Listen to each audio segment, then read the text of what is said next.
My name is James Baker. I'm 34 years old.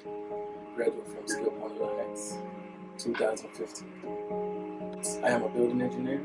So I've been here 2.5 years, and I'm doing pretty much exactly what I wanted to do. When I was in school, I've always said I wanted to go commercial. It prepared me because for the most part, it was Jeff, Mr. Jackson.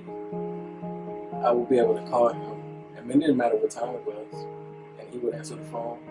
He always had encouraging words, and he knew what he was talking about. It didn't matter what the situation was, he was there to point me in the right direction. And so Skillpoint kind of gave me a basis for everything I knew when I got here. It almost put me, when they bring in a newer guy, they send him to me because of the knowledge that I already had. So it made everything kind of easier. And it was just putting the hands-on part with it. And it's been great. It's been great ever since then. So when I get here in the morning, I check the chiller plant. That's our central plant.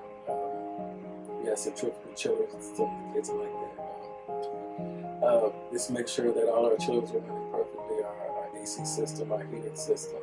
I make sure we have no plumbing issue or any leaking issues. And then I go through my work orders and I check my work orders. They range from small things like light bulbs and ceiling tiles, all the way up to like major gas or plumbing issues. And it's just basically making sure that everything is covered from top to bottom.